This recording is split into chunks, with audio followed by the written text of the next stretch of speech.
At least half of the American electorate has a negative view of socialism, even if they don't entirely understand what it means. This stands in stark contrast to almost every other developed country in the world. Many of our closest allies maintain large social welfare systems. Some of these systems are in operation right next door. So why is America so scared of socialism? Well, we aren't. Just like other countries, Americans love socialism when we're not being prosecuted for it. Although we might not trust each other enough to make it work today. So let's go to the past, which is also the future. Welcome to the year 2000 AD, the future.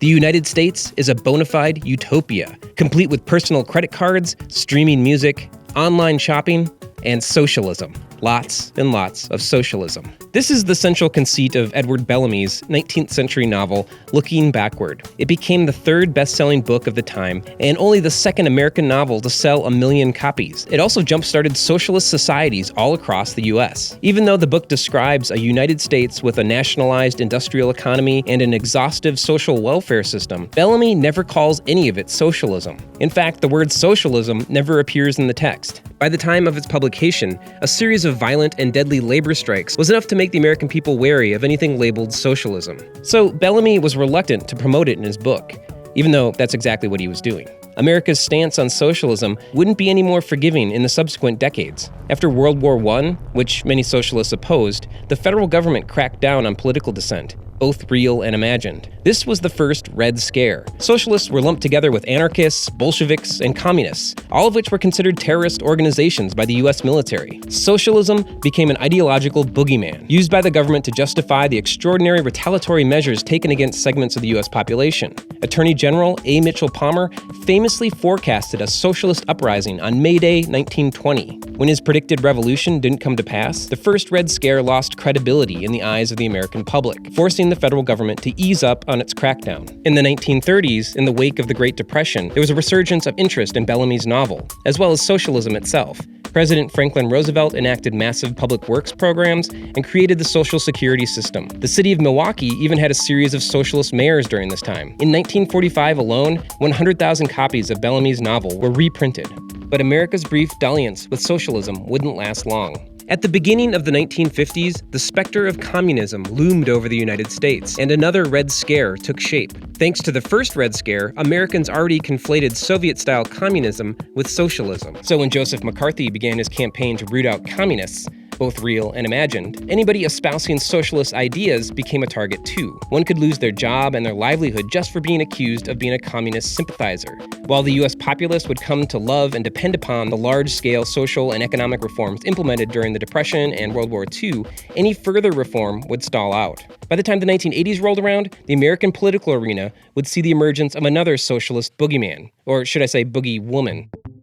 The myth of the welfare queen was the idea that poor women were defrauding the welfare system in order to avoid work or buy drugs. President Ronald Reagan successfully campaigned on this stereotype, and conservatives used it to vilify and gut existing social programs. Although there was only one documented instance of a real-life welfare queen, the idea stuck in the American consciousness, indelibly linking socialism with a lazy, parasitic lifestyle and criminal behavior. When the year 2000 actually came to pass, the United States could hardly be further from the socialist utopia Bellamy had envisioned. While in recent years we've made a step toward universal health care and had an avowed socialist nearly win the Democratic nomination for president, actually accomplishing any significant socialist reforms might be harder than ever. That's because we don't trust each other.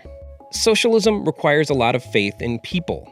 After all, it depends on people paying into a collective pool of money, taxes usually, and using that money to pay for broad social and economic programs. But if you can't trust people to use the money fairly, then you'll be less willing to buy into the pool. Turns out the amount of trust we have in our fellow citizens can be measured. This is called the Social Trust Index. In order to have a socialist system as robust as a Scandinavian country like Sweden or Norway, the overall social trust index of a nation must be at 80% or greater. In 2007, a Pew Research poll put the social trust index of the United States at about 50%. It hasn't gotten any better in the time since. So why are Americans so distrustful of one another?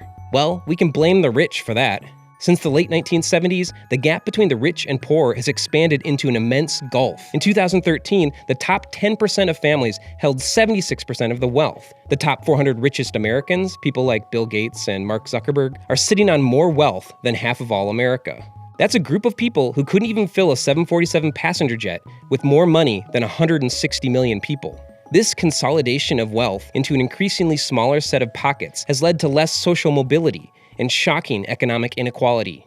Nobody wants to pay taxes, even in a society with a high social trust index. But if the system seems unfair, there's no incentive for anybody to contribute their fair share. But social trust is not just necessary for socialism, it's good for capitalism too. If you don't trust people, you're less likely to make investments or buy someone's products. As a result, capital, the lifeblood of a free market economy, dries up. But our trust in people isn't irrevocably broken. It can be mended. For instance, we could have everyone look and act the same. Trust is more easily established and maintained in a homogeneous population because everyone shares the same background and culture. This is easy in lily-white Scandinavia, not so much in a big continent-sized melting pot like the United States. Here, cultural uniformity is a practical impossibility, if not an altogether repugnant option. So we could always count on a catastrophe. The Great Depression and World War II were a great time for socialist ideas because national crises make surefire trust-building exercises. It gives people a common cause to fight for. Everyone shares the same burden, and fixing the problem often requires a collective effort. But waiting around for a disaster isn't the greatest plan. So that leaves us with the much more difficult route, actually leveling the playing field a bit. Instituting marginal taxation or discouraging wealth hoarding and tax evasion could help bridge the divide between the 1% and the 99%. This would get the rich off their private yachts and put us all in the same boat, so to speak. After all, we are much more likely to work together for the common good if we actually believe we share anything in common. Speaking of, if you have any American money on you, take it out and look at it.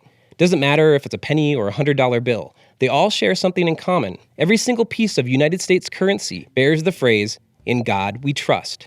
But that's not really true. When it comes to being a fully functional democracy, it's in one another that we trust. Regardless of whether we are a socialist utopia or a bastion of free enterprise, without our faith in other people, we are the United States in name only. Edward Bellamy's socialist depiction of America will probably never be realized. It is a science fiction novel, after all. It's fantasy. But his book might not seem so far-fetched today if more of us were on the same page. Special thanks to our Patreon patrons. Without you, the good stuff just wouldn't happen.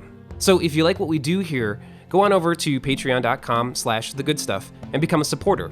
Otherwise, you can like and subscribe to this channel, hit the notification bell so you know when the next video is coming out, and I'll be back in a couple weeks with a new video. Thanks for watching.